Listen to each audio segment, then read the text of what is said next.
Hello, everyone. I'm Denton Davidson, senior editor for Gold Derby, here with David Paul Meyer, a three-time Emmy, two-time Directors Guild, and one-time Producers Guild Awards nominee. David, you direct The Daily Show with Trevor Noah, but your history with him goes back much further. Can you explain to me how you met nearly 15 years ago and how that relationship really came to form? So I was at film school in LA. I went to USC to get my master's degree. And when I was thinking about my thesis film and what that would be for my master's thesis, I kind of came across about this idea of what is the comedy scene somewhere in Africa like? And I met someone who was from Johannesburg, who sort of helped introduce me to this budding scene of stand-up comedy. South Africa, interesting time, with apartheid ending is only when you really saw like a stand-up comedy scene that was inclusive of Black South Africans as well, only came out in the late 90s. So it was a very sort of young scene still in 2008 when I first went over there. And I saw Trevor perform one night. The first time I saw him perform, I was like, wow, this guy is special.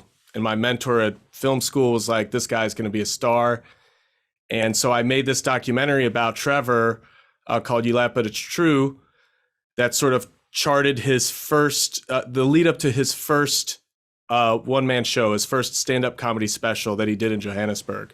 And so this film sort of takes a look at the lead up to that and all the things that happened in his life. And it kind of informed how he prepared and came up with his material, and also kind of explored his identity as someone who was biracial in South Africa, who was born during a time that was illegal to have a Black mother and a white father, as was the case with him. And so, that film sort of explored those themes, and then it became pretty successful in terms of its recognition. And then from that, Trevor and I started working together, and he hired me to direct his stand-up specials after that. And from there, we became friends and we worked together for a long time. And so then when he got the Daily Show gig in 2015, he was like, "You're coming with, right?" And I was like, "Yeah, I'll come with you, man."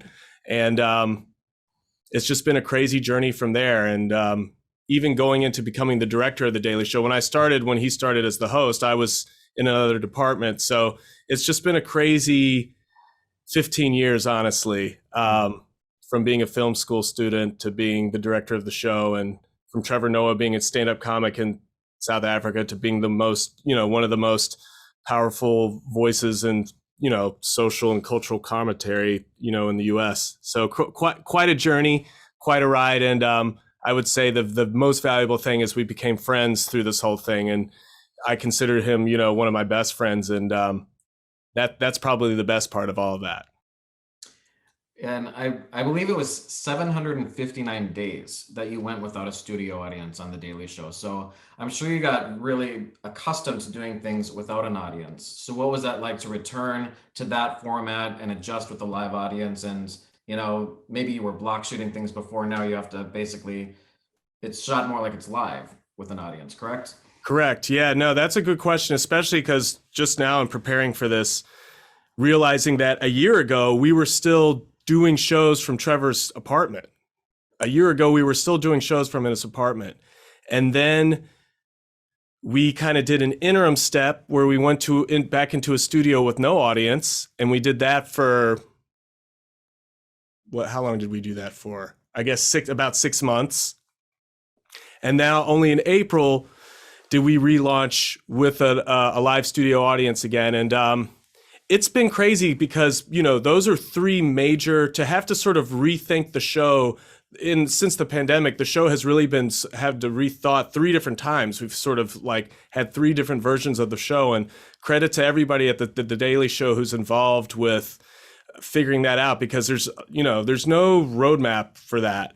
The things that we had to figure out. And I think, to sort of answer your question, what's it's like, there was no sort of just going back to, if you look at the show in March of 2020, and you look at the show now, we're in the same studio, we have an audience, but the shows feel very different.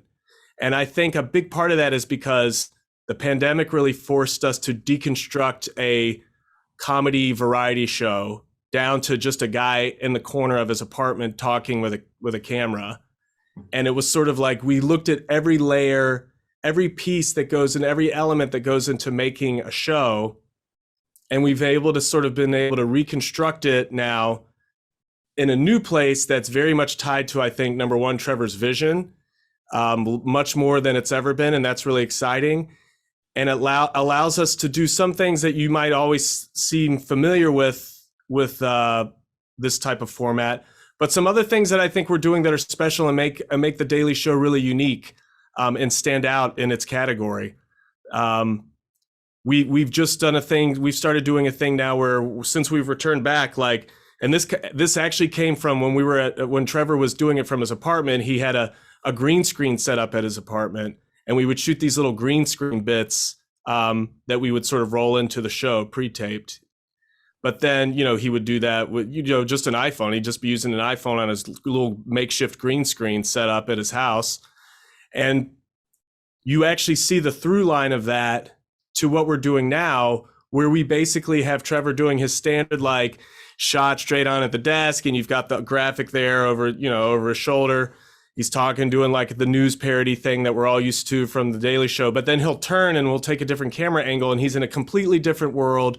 He's a completely different thing. Like, we might turn him into a dollar bill and animate that, or turn him into an alien, or stick him in an airport terminal and have him speaking on a thing. We've got this really interesting thing where we cut away into this like completely different world, where we leave like, a comedy variety show studio and go into like this other world that is created that to be funny and visually stimulating and interesting and live in front of an audience. And you can tell when audiences are watching it, they're obviously laughing because Trevor's hilarious, but they're also like, oh, wow, this is like a cool thing that we're seeing. This is like television, magic happening in front of our eyes. And that's been a really exciting thing. And so those are the types of things, when you talk about what's it been like adjusting, that kind of stand out in my mind. Is it's like we've been able to find this new gear of innovation of the format that we didn't really have previously. What's that? I mean, you're on daily. It's called The Daily Show. What is, the Cliff Notes version, obviously, of that daily grind of, what do you have to have prepared for an episode? Because it's very relevant. It's news and politics of the day. How close up to, rolling the film are you going until you say, okay, everyone stop. This is the material we're using for the day? Well, in terms of, are you asking in terms of like when we make the decision to put something in the script, or how long we work on the show up until a broadcast? Because those are both interesting. Okay, so in terms of what ends up in the script, pretty much up until we're taping. Obviously it always starts with a script, and early in the day, even maybe the night before, Trevor talks with the writers about some stories that he's following that he's interested in. Obviously, if there's a big story that's dominating the headlines, we feel pretty confident that we'll be talking about it. And so you've got obviously the script, you've got a team that's like scouring for all the clips to produce, to like add to, what are these clips? How do we set up the story? And you've got writers writing jokes, and then you've got obviously the studio and like all these, what are the graphic elements? Like, how are we working with the correspondents who are on the show? All these things. And a lot of that stuff is very much in flux up until we've had changes come in 30 minutes before taping, 15 minutes before taping. Oh, they added this real quick, or they cut this, Used to be in the Trump days, if Trump gave a speech at 2 p.m., the day's, plans were out the window and you kind of started from scratch. So in terms of like how stuff, you literally could have something added 15, 30 minutes before taping, even sooner. And it's like, how do you do it? Like, what's the quickest way that we could do this? We feel like if we can execute it, it's going to be funny, but how do we do that? So that's one thing. And then you tape, and then one element that we've continued that we did a lot, we really leaned on our editors during when we were doing it, when Trevor was doing it from his home, and even when we were doing without an audience. And so we have an amazing editorial team. And so even now, even though we're back to live to tape, there's still little tweaks and fixes and finishes and polishes that they can do. And so we've gotten into a good groove, but there have been some nights where they've been like, listen, if we don't wrap this up, we're going to have to feed this show live, at 11 o'clock when it's on. Now, luckily, we've never had to do that, but you are basically making every minute count. You are stretching every single minute. Like literally, you're like, as I'm preparing for the show, it's like, wow, we've got 22 minutes before the show starts. That's a luxury, like, and I've marked my script and given the rundown meeting. If I've got 20 minutes, then it's like, wow, how did we get here? A lot of times it's like we finish, everybody kind of knows what they're doing and the clock is winding down. It's like 2 minutes to show and then we do the show. So every minute, every second counts. Well, it's so well done. Congratulations on the season. David, Paul Meyer, thank you for speaking with me today about The Daily Show with Trevor Noah on Comedy Central, and best of luck this Emmy season. Thank you so much. Hello, I'm Denton Davidson, senior editor for Gold Derby. Mimi Leader is a two-time Emmy winner for ER among her 10 career nominations. That career also includes LA Law, China Beach, The West Wing, Nashville Shameless, The Leftovers. I mean, I could go on and on, Mimi. But we're here to talk about your Emmy-winning series, The Morning Show on Apple TV+. So you direct 4 out of the 10 episodes in season 2, and you're also an executive producer. So when you look over the 10 episodes for the season, how do you decide which ones you want to direct? Well, I am fortunate enough to be in on the story development, and I can, sort of pick and choose. And I also base it on our editorial schedule. So, I pick the ones that feel most interesting, a more interesting road for me to go down to discover. And, I've been doing this for a long time, but I keep learning every time. And I think once you stop learning, you should just go away. And so I really love directing, and I love to try new things. What's the process like then finding other directors to make the whole series feel cohesive and not like there's 10 directors? Well, yeah, I mean, I direct 4 of them, and, we try and pick our directors, for their incredible body of work, for how they tell stories, their storytelling prowess. And we know what the episodes are. And so we look at their strengths, and we look at if their strengths would match up with this story. Would they be the best person to tell the story that we're trying to tell in this particular episode? And that's pretty exciting to try and figure it out. And then you just hope for the best. You hope there's a synchronicity, and there usually is. And I'm curious about the locations that you shot in. We see Alex's retreat to Maine. I love those outdoor shots. And then we see Mitch in Italy. And we know he's, of course, not in Italy. So I believe there was some drone work and then a studio build. Can you explain to me how you were able to accomplish all those different locations? Well, yeah, when COVID hit, we had been shooting for 13 days, our second season, and we shut down. And we were one of the first to come back. And so we had to throw out all the scripts we had and basically start from scratch. And we started shooting again in the end of October of 2020. And so basically, Mitch was in sort of exile of his own making in Lake Como. So, we shot down at Alvera Street, at Pickwood House, and, it had cobblestones, it had single stories.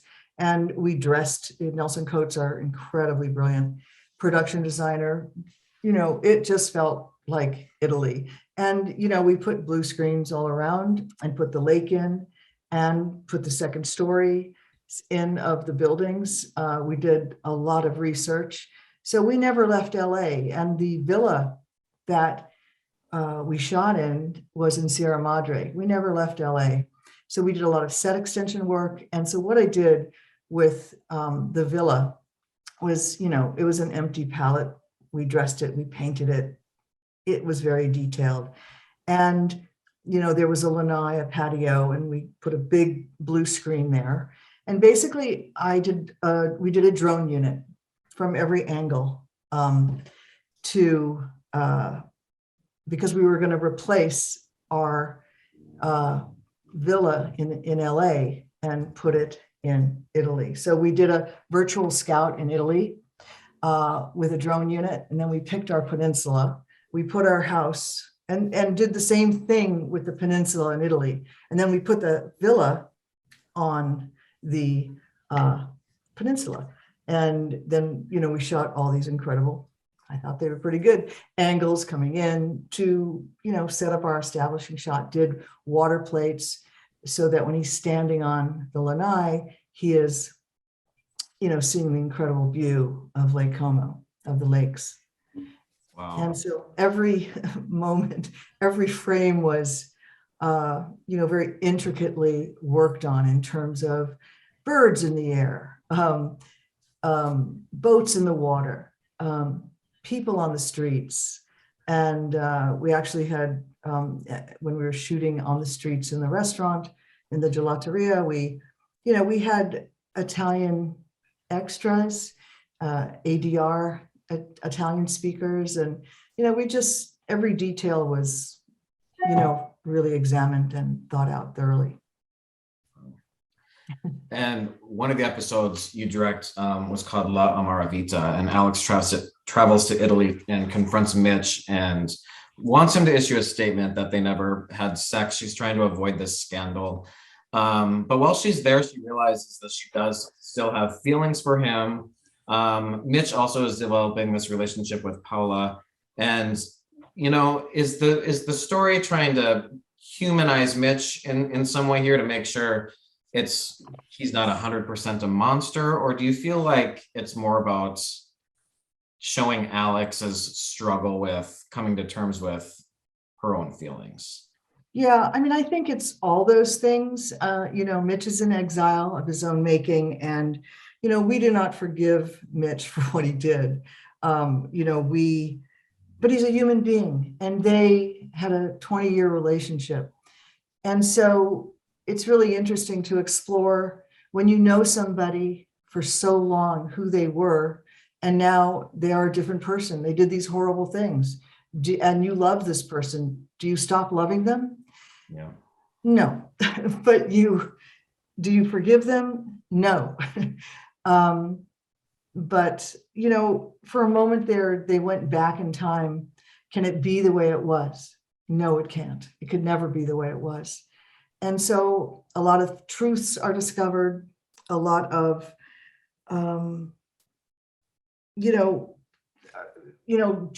Alex is, wrestling with her guilt of that they did sleep together along, the lies that people tell. And, a lot of the themes of season 2 were identity. Who am I? Who am I? Am I this awful person? And can you be a good person? Am I a good person? And, Paula, he helps Paula out, this documentary filmmaker. And, he's trying to redeem himself. But is there redemption for someone who has, committed sexual assault? Is there? It's for the audience to answer. I think there's obviously a lot of opinions about that. Yeah. And when you're working with such an incredible cast, you've got Oscar winner Reese Witherspoon, Emmy winners Jennifer Aniston, Billy Crudup, Juliana Margulies, Steve Carell has been nominated for everything 1,000 times. Does that make it easier or harder on yourself as a director? Because on one hand, you've got these people that are like, I know what I'm doing. So is that harder to say, this is my vision? Yeah, no, working with Steve and Jen and Reese and Billy and Mark and, Karen Pittman, all these incredible actors, they all come to work super prepared and they all want direction. I think most actors do. And, most actors want to share your vision, and, they know their characters. They've been living in those shoes for a long time. And so when things don't feel truthful, of course, you'll deal with that because they're not, and find a way to get in to discovering what is. And I love working with actors. I love actors. I think they're extraordinarily smart and really fascinating people. And we're really lucky because coming to work every day is always like eating candy, because it's like, oh, today I get to do this. And we get to, dig deep into this scene, into this. And it's so much fun. And, and I don't intellectualize when I direct. I really like to come from, where are we? What do you want in this moment? What does the character want? And how are we going to get it? And how are we going to find it? And it's always a, really fascinating exploration. Well, Mimi Leader, thank you so much for speaking with Gold Derby today about the morning show on Apple TV Plus, and best of luck at the Emmys this year. Thank you. My pleasure. Hello, I'm Denton Davidson, Senior Editor for Gold Derby. Emily Mortimer was nominated for a BAFTA for The Pursuit of Love, streaming now on Amazon Prime. It's set in Europe before World War II and tells the story of a charismatic and fearless woman named Linda Radlett, played by Lily James, and her cousin Fanny Logan, played by Emily Beecham. Emily, this is adapted from the book of the same name by Nancy Mitford. What connected you initially to this story and inspired you to tell it now? I had always loved the book. It's kind of a national treasure, the book in England, where I'm from. And I'd read it first when I was a young person in my late teens, and I'd remembered loving it. And then when I was approached and asked to adapt it, I knew I wanted to read it again and was excited to do so. But a little bit of me was thinking, does the world really need another costume drama in a big country house in the English countryside somewhere? And I reread it, and I just was so excited by the novel in a way that I had remembered, but I hadn't remembered exactly why. And it felt incredibly fresh to me and incredibly relevant. And I felt sort of forgiven reading it. I can't really put it in any more of a vague and emotional way than that. But I feel like Nancy's sensibility is extremely unjudgmental, extremely unsanctimonious. She has an allergy to kind of earnestness, an allergy to moral certitude, which I think we suffer from in this moment a lot.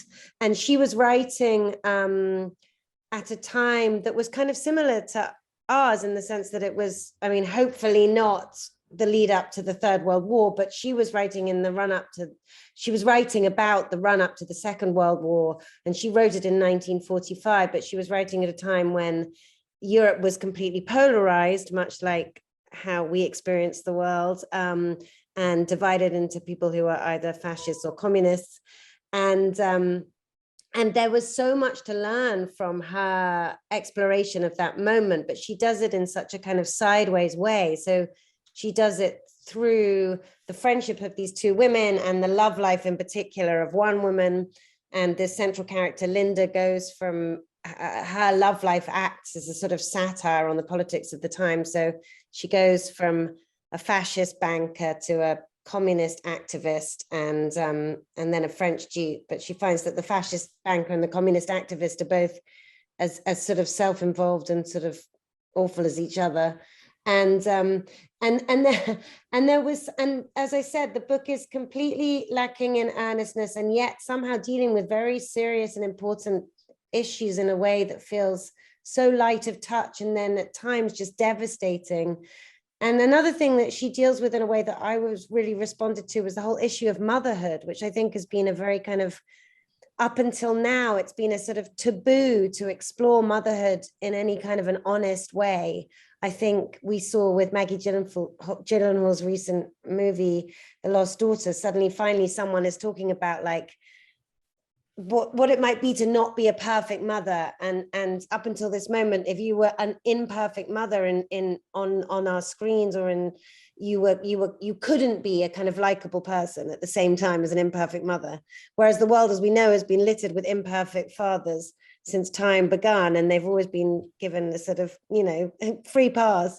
And my show is littered with terrible mothers who you also kind of like, and you don't necessarily forgive, but you appreciate. And I was very interested in that part of it too. And it's beautifully shot. and I mean, it seems ambitious. It looks, I mean, I'm curious about the landscape, where the filming took place, those wonderful outdoor shots, and even the set of the home, which is just sort of lavish and beautiful to look at. Yeah. Well, thank you. I knew that if I was to make this this thing on television and present it to people, the experience of, I was certain that the experience of watching it had to be as kind of exciting and delicious as the experience of reading the book is. And I knew also that I wanted to, I mean, I had never directed anything before, and suddenly I was directing 3 hours of television in the beginning of the pandemic in England. It was in June of 2020 that we shot it, and we were literally the first thing back. So I was a complete newbie at the helm of this 3 hours of television, and in a pandemic, and the first show back that anyone had ever done in England anyway. And so it was all so new, but I guess I had been on enough sets in my life as an actor, and seen enough people doing it, and seen enough movies, and knew what I loved. And I was very sure that what I wanted to do was combine a kind of formality and a rigidity and a sort of storybook quality, because the novel is a memoir, so it does act a little bit like a sort of going back in time and looking through the leaves of a book. And I actually used Fanny's diary, which becomes a kind of character in the movie, in the TV show, as an important prop. And so that I wanted sometimes to feel like you're in the pages of her diary, of her memories, of her childhood, and of her life with this exciting best friend of hers. And so sometimes some things are very formal and composed and like photographs, but then also there's this female friendship at the heart of it that is very kind of messy and passionate and exciting and feminine and free. And so I wanted those spaces and those moments between the two women to be really like handheld and messy and all over everywhere, and to just feel like you were in that kind of unburdened space that you can be in when you're with a best friend, and you're just kind of lying around in bed talking about life. I love that hunting scene where they're all just dressed to the nines and riding horses, and there's dogs running all over. I'm just curious what it's like filming something like that where everyone looks so nice, but it's dirty. You know, is that just a disaster if someone gets messy? Like, how do you reshoot it? If I'm curious about some of those scenes and how and what the technicality of all of that is. Oh my goodness. Well, I mean, it was just, first of all, it was always raining, which it always is in England. So it's like add into like the millions of horses and children and dogs and actors who, some of them had never been on a horse before, suddenly having to be on a horse and pretend to be hunting. And then it's pissing with rain.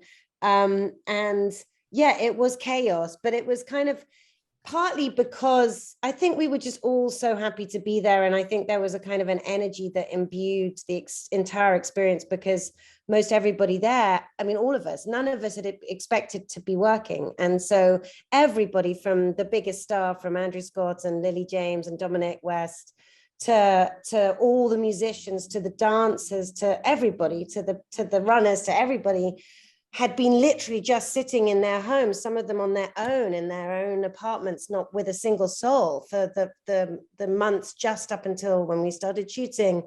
And so it just felt so great just to be in each other's company and to be working and to be allowed to be together. I remember Andrew at one moment when we were doing one of the ball scenes, and him coming up to me and saying, "I can't believe I'm at a party." I was like, I know, if only it was real champagne.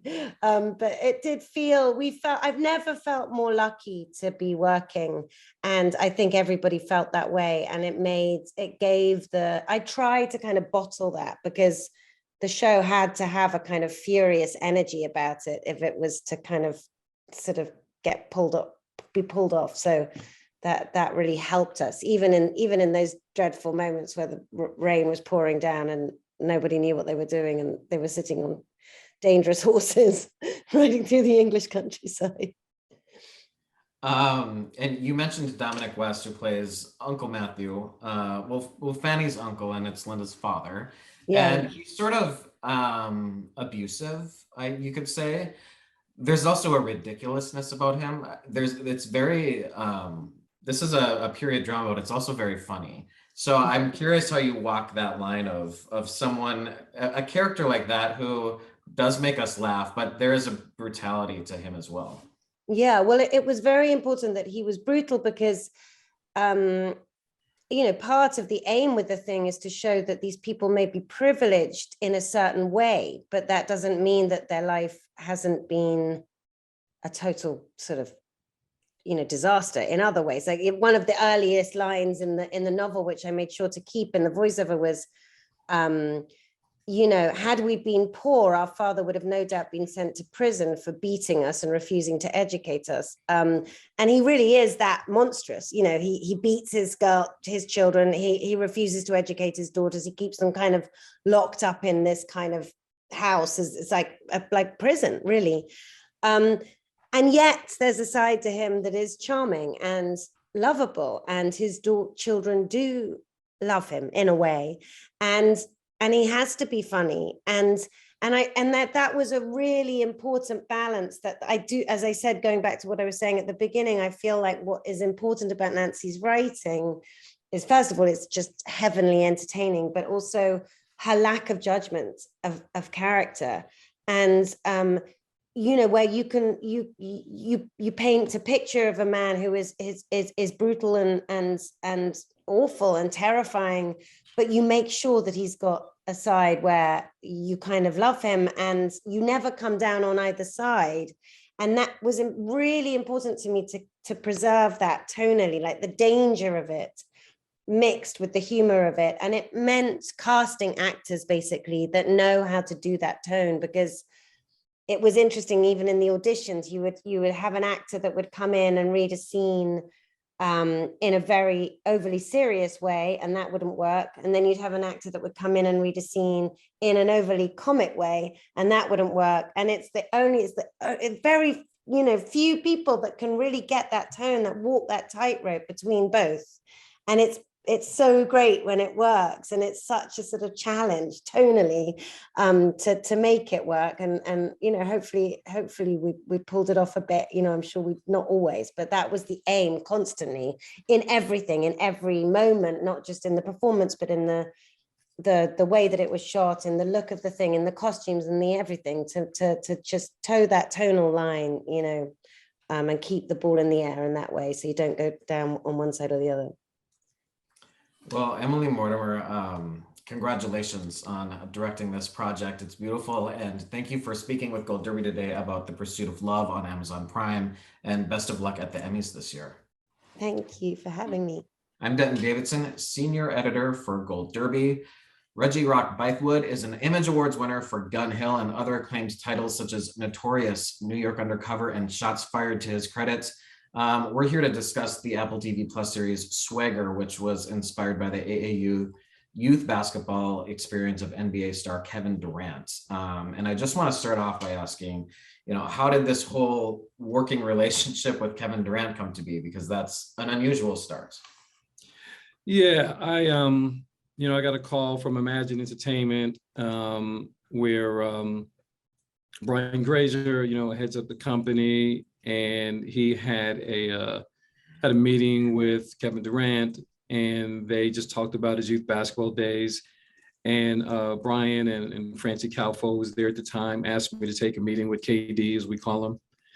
And at the time, I just had no idea what to expect. He was playing at Golden State Warriors at the time, and I took a flight out to the Bay and met with him.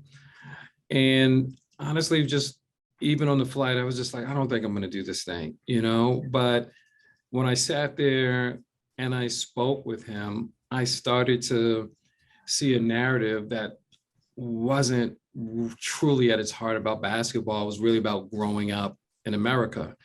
And that really inspired me. And, I saw a bit of myself in that story. And also that was really important to me is that, they weren't looking for a biopic. It was just really using inspiration from KD's life.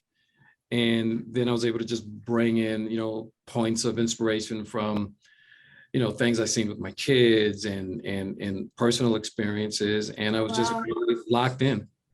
So Friday Night Lights is another production from Brian Grazer. So it's another sports TV show, and similar to that, this is really about growing up in that sort of way. It's not just about basketball, just like that's not just about football. That's one of the things that drew me in as an audience member. But I've seen so many of these sports shows where it's so obvious that the actors have no athletic ability. I mean, where you're watching, you're like, they can't really dribble. What's so impressive about this show is like these players are they're playing and they're good. So I'm curious about the casting, how difficult that was, and particularly Isaiah Hill, who is the rising star of this show, who really it does a great job leading in his first big role. Sure. Well, as you mentioned, the show is not just about basketball, but because we really want the show to feel authentic, the basketball has to be authentic. And so we did a couple of things. We had we had a wide search looking for the star of our show, as you said, played by Isaiah Hill. And we auditioned actors, we auditioned ball players, and Isaiah hadn't acted before. But he, number one, was just so legit as a ball player, and it was just really exciting to watch. And even when he dunks, he doesn't just like dunk. It's like he just, as you say, put some hot sauce on it, And so we got him with a great acting coach named Michelle Shea, and he approached that process in many ways the same way like an athlete approaches a process, where they want to, up their skills in their game. And I was just very proud of the work he did. And then with our actors like Quvenzhané Wallace and Khalil Harris and so many of our actors who are not ball players, they're actors. We trained them for about 3 months so that they would be legit. And so for us, for our show, if you see a ball go through the hoop, we're never ever cutting away to it going through the rim. It's like we always keep it in a wide shot. So if you see somebody make a shot, it's because they made it. Yeah. We didn't even, because the authenticity was so important, and in particular with the basketball, if you see somebody dunk, they're really dunking, and it really just freed us up to not have to worry about that, and it was just really a great part of the vision that we're able to execute. I want to touch on episode 7, which is called #Radicals, and it's one of the ones that you direct yourself. And they take the basketball team takes a road trip down south for a tournament, and there's a lot to unpack in this episode. They stop at a diner to eat. They're teenagers. They're a little rambunctious. The cops get called. There's an altercation, and the kids respond differently than the coaches. The coaches have a little more history about, what this means and the ramifications it can have. The kids are a little more prone to be rebellious. What story are you telling in terms of not just the injustices that are still happening in America, but how generations approach these things today? Well, when we, think about, the way generations approached it, there was something that was like really a point of inspiration for #Radicals. And, the name of the diner is Carolyn's, and it was like Carolyn's 55, as if it was 1955. And you see the sequence 8/28 throughout, and that's the date that Emmett Till was murdered. And we really drew inspiration from arguably the most famous 14-year-old in American history, and it really asked the question of how we treat kids in America. And that was an underlying theme, not just actually for #Radicals, but throughout the season. And I think in particular, for this, the one that you mentioned, it's the first, it's their first basketball game since their pandemic shutdown. And so they're dealing with the aftermath of George Floyd and Breonna and being in a pandemic and playing, a basketball game for the very first time. So I think it was just a cascade, if you will, of how the world is changing and emerging, and these young people are trying to figure out what this is. And this sort of older generation, and not even that old, our coaches are in their 30s, but their experience and interaction with police haven't always been positive.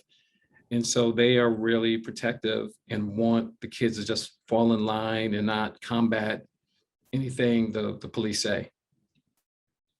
I also love the use of technology in the show. I mean, you can see the Instagram notifications pop up actually on the screen as you're watching.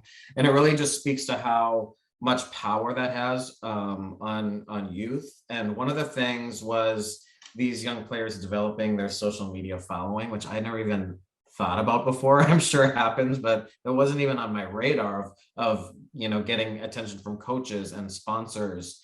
What made you want to bring that sort of technology to the forefront in that way to show, that basketball is sort of life. It's for these kids. It's more than just a game. Because it's authentic, and as well, particularly during the pandemic, there weren't, coaches traveling all over the place. And so highlight videos became more important. Putting footage, live streaming games became more important. And, just as a sense of pride and, the followings for, these young players that just really want the exposure is so heightened. And I think the other thing that's just really interesting about it when we say it's just not basketball is it's just also a reflection of the world that we live in right now. Just the way people use social media appropriately, inappropriately, be subjective. But, we just felt like their lives, their game just really holds a mirror up to this space that we're living in right now. Well, Reggie Rock Bythewood, thank you for speaking with Gold Derby today about Swagger on Apple TV Plus. It's such a thought-provoking, great show, and best of luck at the Emmys this year. Thank you. Hello, I'm Denton Davidson, senior editor for Gold Derby. Ken Olin is a 4-time Emmy nominee for producing This Is Us, but he's got an incredible history in television, including shows like 30-something, Freaks and Geeks, The West Wing, Alias. Ken, you were tasked with directing the first episode of the final season, titled The Challenger. How important was that for you to set the tone for what you already knew was going to be the final season of this beloved show? I think always doing the first episode of a season is, there's multiple tasks. I don't think about it so much as, setting up the final season as much as, okay, we have to get back on track. People have had a few months off. Everybody is just trying to get back into the, just sort of the shape you need to be in, to do the show. We do 18 episodes a season. So I think that more than anything, and we were dealing with the COVID still. And so all of that was, I think, just, part of that went into doing that first episode. We also started late because we had gone so late due to the COVID delays. So there had been a pretty significant break. So part of it was just getting up and running. Every season, our first episode, Dan would write, Fogelman. So, they're always, really special. They're he's the voice of the show and created the show. And so his episodes are always, really, they're great to do. But I didn't really approach it. There's nothing, I don't believe there was anything stylistically. Every year we would have a discussion about, is there anything we should change? Is there anything in terms of the template we want to adjust? And we would talk through a couple things, Dan and I, and then we go, nah, not really. I just, except every year we seemed to have more kids. There were just more children, a lot more children. And so this year, by the end, you'll see that we just finished shooting the last 2 episodes, which I directed. And I think we ended up with 17 or 18 family members in a living room. Wow. Yeah, that's a lot. So the show sort of kept expanding that way, but there wasn't really anything different about the way we approached the beginning of this season. How do you decide which episodes that you want to direct? Because I spoke with Chris Sullivan and earlier, and he said, he got to direct for the first time one of the episodes, and I asked, how did you decide which one you got to direct? And he said, I'm told what one I get to direct. You know what? I mean, I always direct the first one of the season and the last one of the season. Okay. And that's been the case. That was the case all 6 years. And then, it depends.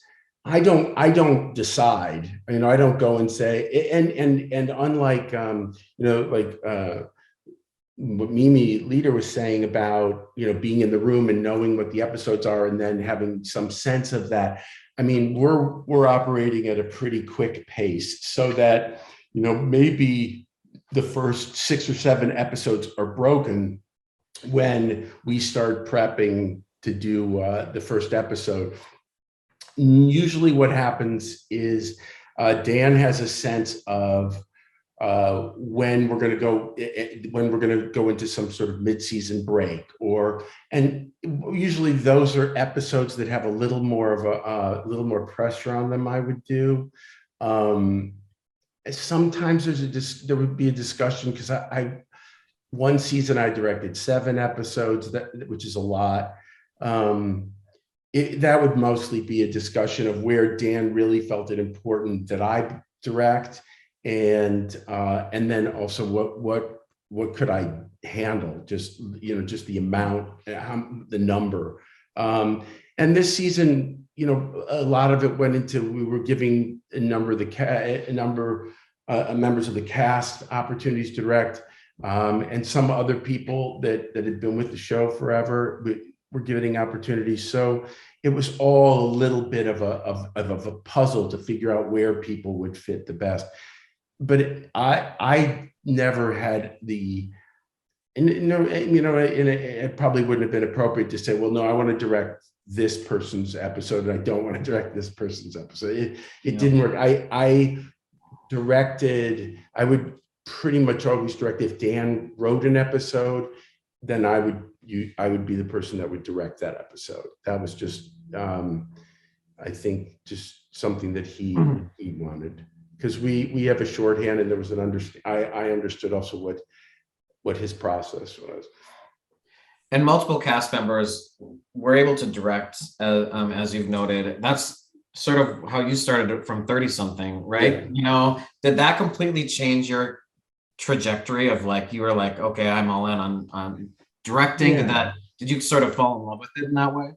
I directed once in college, and I loved it, but it was so, I never experienced anything that was that consuming to me. I don't know. I mean, I just was so just completely passionate and consumed by directing. With I didn't have any craft. I read Harold Klerman's book on directing, but I think it exhausted me, in a way that was a little scary.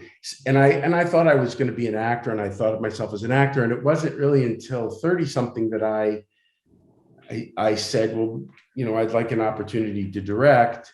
I think that I knew right away when I was directing that I felt more suited to being a director than an actor. I was much more, I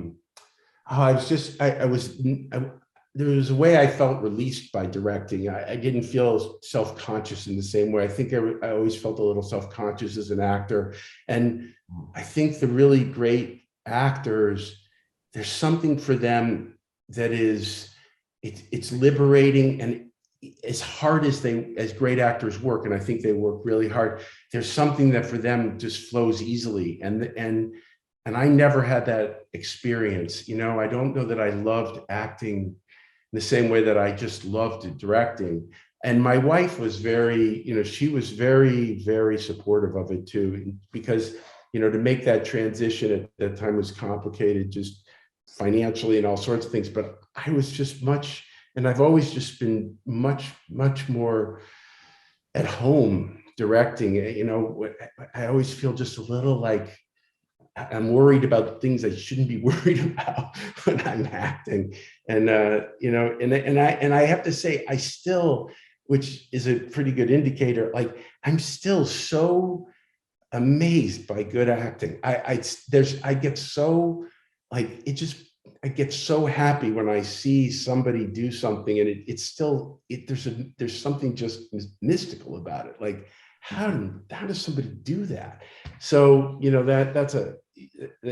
that's another reason why I'm much happier directing.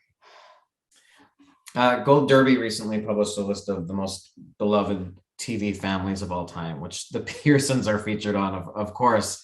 This isn't the first popular family show you've been a part of, but what was it like to be part of a phenomenon, this particular one, and that's so beloved, but also really kept the torch burning for acclaimed television on network TV? Yeah, that was, I mean, that was amazing. I didn't anticipate that because, you know, I have done a few. I mean, 30 something was sort of that. Brothers and Sisters was that. And so, and I came from a place of going, okay, I love doing this, but, you know, these aren't the shows that are, I mean, 30 something was sort of zeitgeisty and had its own aspect that was a phenomenon. So, but being inside that was different, and I was much younger. I mean, this was like, I've never been on a #1 show before. Like, that's wild. I mean, to be on something that was such a massive success and was not in the genre, you know, in a genre that up until that point, for many years, up until that point, was not considered like this is the, I mean, I was coming from a place of like, well, you know, your shows have to make a lot of noise, you know, and going, wow, this family drama is gonna, you know, and they sent me the show and did I want to do it? And I was like, yeah, this is really, really good. I never thought that this was going to be this. I mean, it was like, it was sort of sensational, and which is so interesting. I mean, I think part of it was really, really good. It was really had an authentic voice.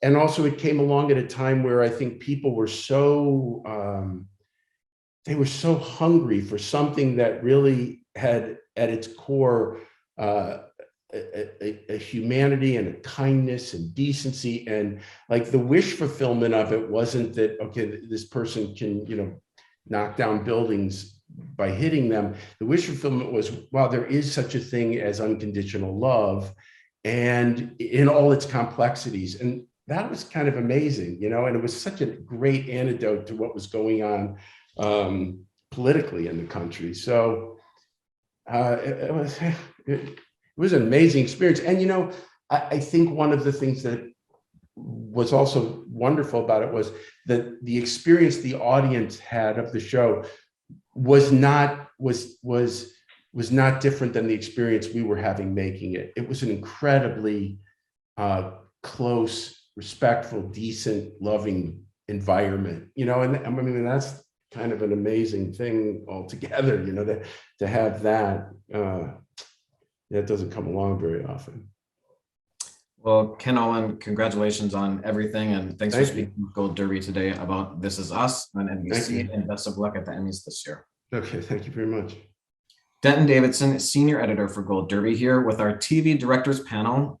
Joining me today from The Daily Show with Trevor Noah on Comedy Central, David Paul Meyer. From The Morning Show on Apple TV Plus, Mimi Leader. From The Pursuit of Love on Amazon Prime, Emily Mortimer. From Swagger on Apple TV Plus, Reggie Rock Bythewood. And from This Is Us on NBC, Ken Olin. Thank you all for joining our TV directors panel. Such a diverse group here, so I'm excited to have each of you with me. I'm just curious to know, as directors who have all had different levels of experience, but you've all at least completed your first film or television show. If you look at what you know now as a director, and you could tell yourself at the beginning of your career one thing about directing, what would you tell yourself or another up-and-coming director? Well, I'm going to cheat on this because they make us at the show talk to the interns, the who are every semester. So I always talk to them about, for me, I think the thing that we talked about a little bit at film school, but that has really hit home to me is just this idea of moments. Like whenever you think about your favorite film or show or whatever, you're really thinking about, I feel like a lot of times those key moments, whatever it was, like a piece of dialogue or some shot or whatever. And so I always try to think about moments. And that would be a thing that I would tell my younger self, or I do tell the interns here, is just think about those moments. It usually starts with a script, but so many of your choices as a director come from how you make those moments that you're probably visualizing in your head. How do you make the audience feel that moment as well? And picking those moments in your project and really making sure that they hit home. So that would be the thing that I would tell them to focus on, really, is just like, what are those key moments in your project, and like, what are all the aspects of directing film or television making that go into making those key moments really stand out. And I think, just hearing people talk about that even now on their questions, it really stands out to me even more of how important that is. Mimi, how about you? Well, when I'm directing, I get very emotionally involved, and I think it's really important to follow your instincts always, because there's often a lot of noise, right? And there's the schedule, and you got to hit the mark, and you got to be done, and you got to. But when you're in the moments, and you're searching for them, and something surprisingly beautiful happens, it's, as Ken said, one of the most incredible feelings. It's just, the juice, and you can't really get to those moments unless you're in the moment. And so I would say to a younger director or a new director, any director, is cut out all the noise and follow your heart and your gut, and I think that way you'll really find it. And Emily? Well, I so agree with that, but everything everyone said, and I feel like a lot of it is in the moment, going with the moment, and then when it comes to putting it all together, it's understanding rhythm and the rhythm of a scene and the rhythm of an episode, or it's kind of in some ways instinctive, but I think that we have, you have to sort of, I think that you have to know that you do know what a good story is and what good storytelling is. We just know it innately. We know it as human beings, and everyone is a storyteller, and you kind of have to listen to that, and basically know when to cut the scene, when to hold back, when to let it go. And we know those things. We just know those things as people. And also to what Ken was saying earlier, as actors, I would encourage anyone who's listening, who's an actor, who's wondering about directing, to do it. Because I do think that if you're a director, whether you're a director, a writer, an actor, any of it, we're all storytellers. We know how to tell a story. An actor, in doing a scene, is telling a story, and understands innately a sense of rhythm, and when to hold back, and when to give more, and when to give less. And so that you can direct, if you know those things, you can direct, and a director's job is to let the actor do that, and then afterwards to Mimi's point, then afterwards you collect it all together. You let the moments happen and you collect it all together, and then you work the rhythm in the edit. Reggie, how about you? I would say to not shy away from having something to say. Quite often in the industry, you can get hit up about that. You can take a couple of hits for having something to say, and sometimes you might feel embarrassed by that, but having something to say can be your superpower. And so I would encourage all filmmakers to just cherish that, to cherish their voice, to be aware that, I love the part of the conversation about moments. One of the things that I really love doing are moments that have no dialogue. And so like these moments of power of silence, you could say so much without saying any words. And that's something that I really, really love exploring. And I'd also just say the way your crew looks, it matters. It doesn't just matter because it looks great, but sort of the purpose of diversity is to challenge our perspectives and to make us better and give us new ideas and inspire us. So I would say to filmmakers, don't shy away from that and use that as a superpower. And Ken, how about you? I think probably from my younger self, I'd probably, and it has something mostly to do like what Mimi said about, I think I would have told myself to calm down a little bit, mostly because of it took me a really long time, and maybe it comes with experience, but it took me a long time to go, I know I'm in trouble here. I made either the bad choice or the block, whatever it is.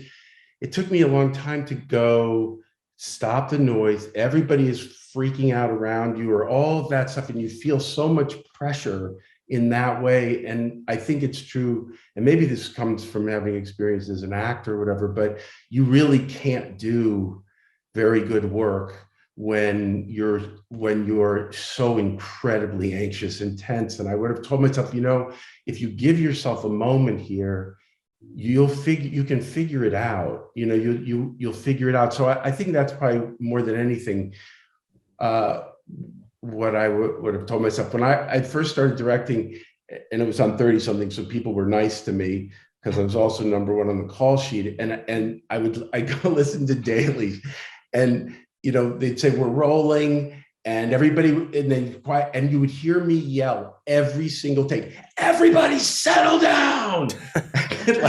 and there was nobody talking, but it was like me freaking out. And apparently the DP went outside and he was kicking a dumpster, and nobody could tell me to chill out. And I think I was just so tense, and I think it took me a while. But if you do take that moment as a director, just you'll figure it out, and you won't figure it out if all you do is hear the noise. So I think that's a really, really would be been a good lesson for me. Certainly people wouldn't have gotten such a headache. My next question, maybe I'll throw it to Reggie first, because it was inspired by one of your episodes in Swagger about imposter syndrome, because I thought it would be interesting to hear about that from everyone, where you reach a level of success and you feel like maybe you're undeserving to be in the room, or you're undeserving of a nomination. And I'm curious about when any of you have maybe had imposter syndrome, or just shock, like, I can't believe I just got nominated for this award. I can't believe I'm in this room with this person. I'm curious if you could answer that. When was your first moment with imposter syndrome, Reggie?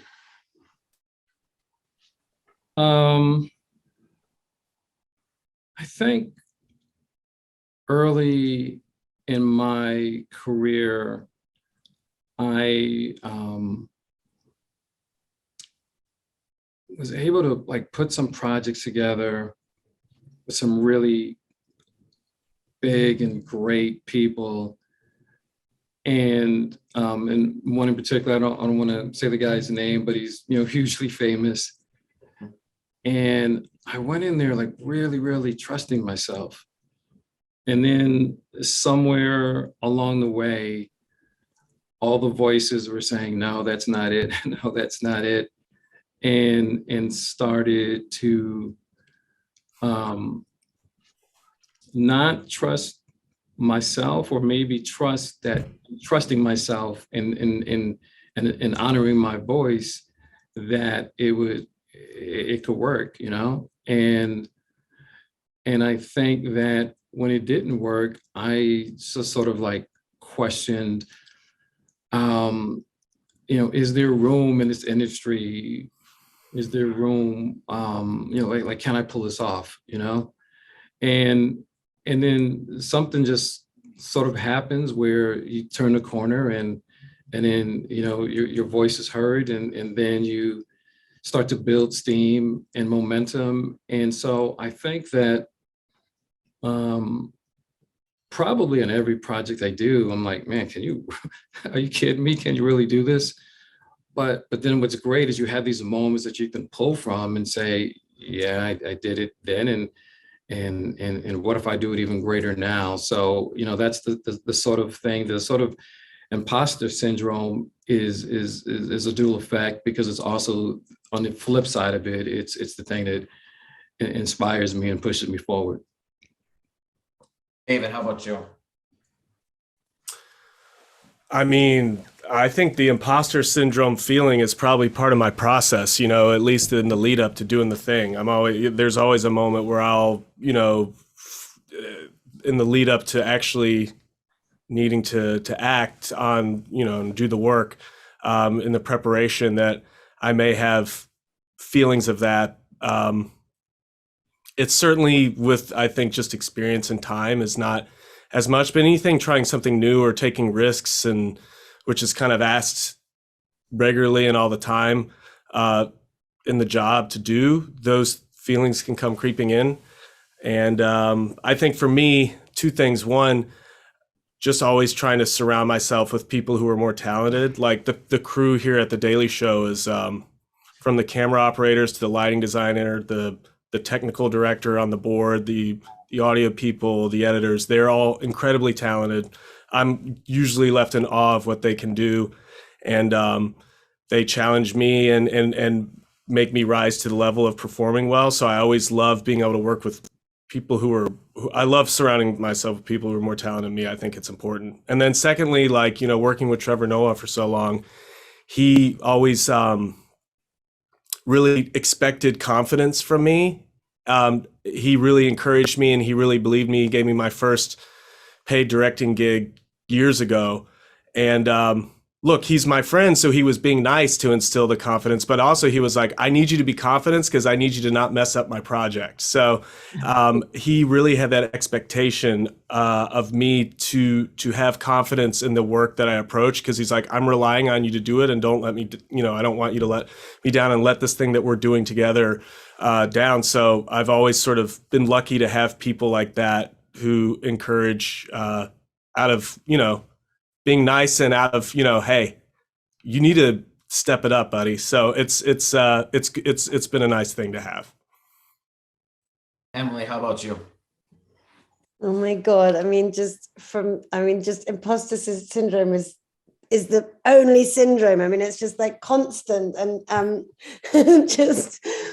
it's just what one feels all the time. But I remember when I first arrived in LA, in fact, I was visiting my then boyfriend, who's now my husband all these years later, but he took me to a party in Hollywood, and it was my sort of first Hollywood party or whatever. And he went off to the loo, and I was left standing by the bar, and some producer or something came up and started talking to me, and he asked me what I did. And I was so embarrassed to say that I was an actress, because I was an actress, but I knew I hadn't really done anything or been in anything he would ever see. And so I was just so cringed at saying it, and just the huge like imposter syndrome.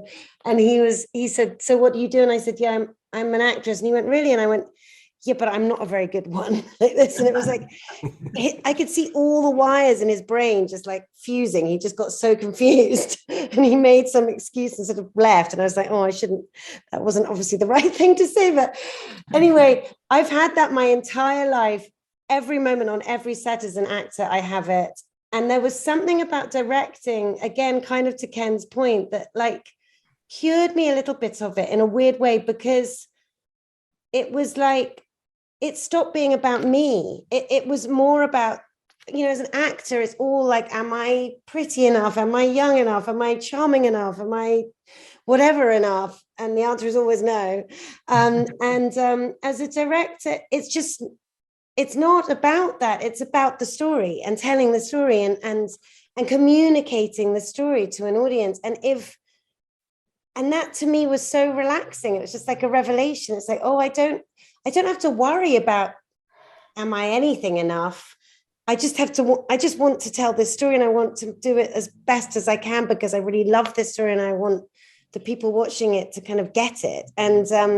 And I think that's the cure for imposter syndrome. And actually, when I think back on my performances as an actor that I'm proudest of, it's when that was the main thing, when I was so engaged in the story that I forgot worrying about the fact that I didn't belong and I wasn't good enough and I was about to get fired and all the things that normally take up the space in your head. So I would say, yes, imposter syndrome is just like endemic to everything that what we do. But if you can sort of like try to focus on the storytelling part of it, then it quietens the imposter syndrome down a bit. Mimi, how about you? Yeah, I mean, we all, I think, have it. Fear is the great motivator. And, I've been doing this a long time, and I'm still very frightened oftentimes when I hit a set but it's all inside, outside you're calm, inside it's like another story. But I do feel once you focus on the story and you have the knowledge, you do, where's the confidence? Grab it and you find it, and then you stop focusing on yourself. Oftentimes people see in you what you don't see in yourself. And early in my career, I had been directing television, and Spielberg called me, and I had been directing ER, and he said, I want you to direct DreamWorks' first movie. And I said, what? And it's an action movie. And I went, well, I don't direct action. I don't know action. I don't know how to do that. And he said, oh yeah, you do. You know how to do that. You do it every day, in television. And so, it really, makes you look inside and go, what can I do? And, I didn't know anything about nuclear weapons on trains and shooting a train sequence and, 2 train tracks and one's overtaking the other. And I scouted every train track in Eastern Europe. And, you focus on the storytelling and then you figure out how to do it. And it's just a process.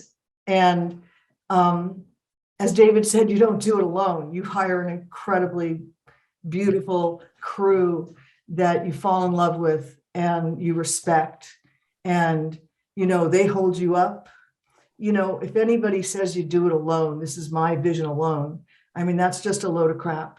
Yes, you have a vision, but you create it together. We're a community of filmmakers, and there's nothing more joyous than when you turn around and you look at your operator, he's crying, and everybody's involved, everybody's in the moment. And so, yeah, we all have it, and you just have to overcome it and get over it.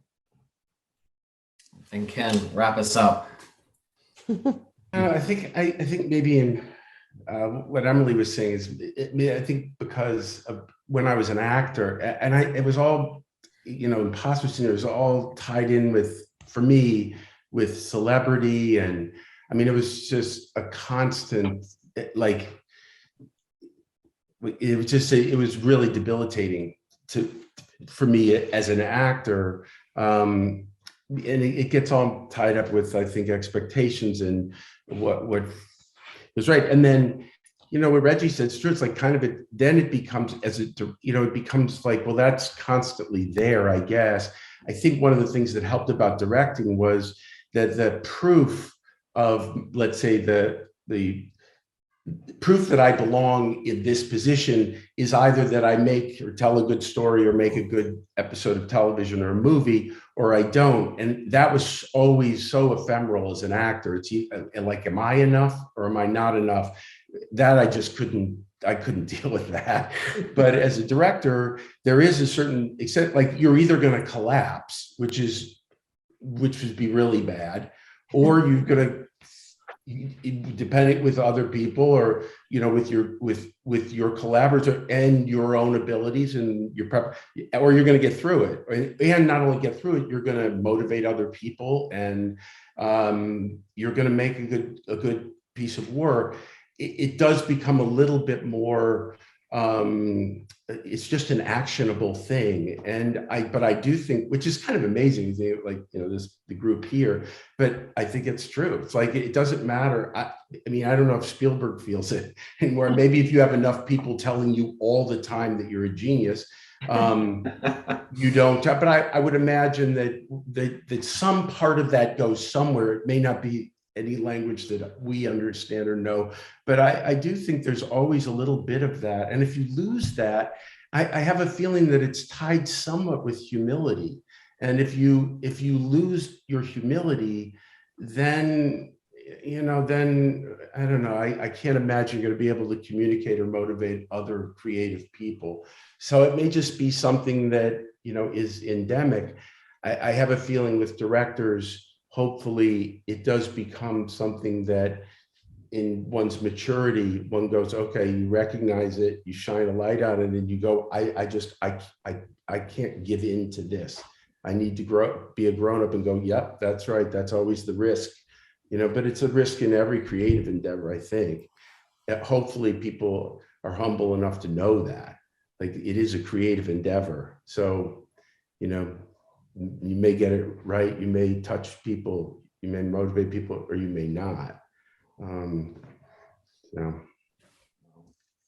Well, I want to thank each and every one of you for joining me on this Gold Derby Directors panel. So much respect for all of your work, and we're wishing you best of luck this Emmy season. Thanks again. I want to say, all you guys, I know all of your work. I mean, Trevor Noah, come on, the guy is like God right now. He's so great. But all of you, Mimi, I've known forever, Emily and Reggie, I just respect all you guys so much. It's so cool to see you. Nice to see you again. Mimi and I have known each other from when Mimi was a young girl, just a script supervisor on Hill Street Blues. That's right. Wow. And one day I saw you, this is very embarrassing, but I saw you kissing your wife. You're Thank God it was no, and I was, it was down a wall of stages, and I went, wow, that is so beautiful. I never told you, but it was just, I saw it and I was like, wow. And Emily, I loved your movie, your 3 episodes. I loved it. Thank you. Was Thank great. you. I And love all of your stuff. It's wonderful. It's Such an such an honor. honor to be here with you guys. honor to be with all of Thanks a you. lot. Yeah, this was great, y'all. And congrats on everything. Really, really fun hearing you all talk about it. So Thank you. Take care.